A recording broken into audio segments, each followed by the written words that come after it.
निष्क्रिय व्यक्ती आहे, यांना उमेदवारी देऊ नका. लादलं की काय होतं याचं मूर्तिमंत उदाहरण म्हणजे माढा आणि सोलापूर लोकसभा. हा विजय माझा नसून माढा लोकसभा मतदारसंघातील मतदारांचा विजय आहे. त्यांनी माझी उमेदवारी फायनल केली होती, त्यांनी मला उमेदवार म्हणून उभं केलं होतं.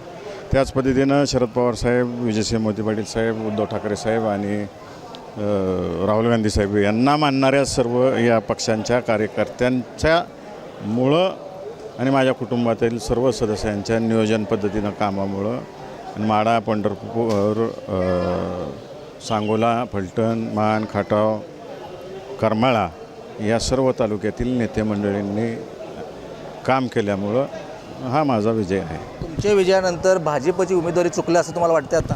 आम्ही सुरुवातीपासूनच सांगत होतो की निष्क्रिय व्यक्ती आहे, यांना उमेदवारी देऊ नका.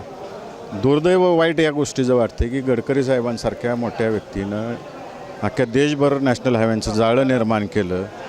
अशा जाळं निर्माण केलेल्या व्यक्तीचं नाव चौथ्या यादीत जाहीर होते आणि जे निष्क्रिय असलेली व्यक्ती आहेत ते पहिल्या यादीत जाहीर झालेलं आहे त्या व्यक्तीचं नाव.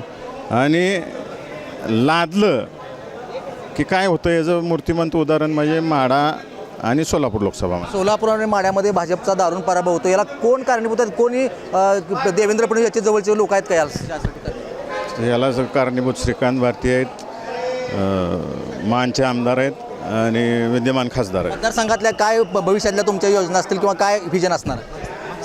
मी जे आश्वासनं मतदारसंघातील प्रत्येक विधानसभा मतदारसंघात दिलेले आहेत, पाण्याचे प्रश्न आहेत, केळी संशोधन केंद्राचा प्रश्न आहेत, MIDCचे विषय आहेत, डाळिंबाचा विषय आहे, द्राक्षाचा विषय आहे, शेतकऱ्यांचे अनेक गोष्टी आहेत, या महिलांचा विषय आहेत. तर नक्कीच जे आश्वासनं ज्या तालुक्यात दिलेत त्यासाठी उद्या सकाळपासून कामाला लागायचं आहे.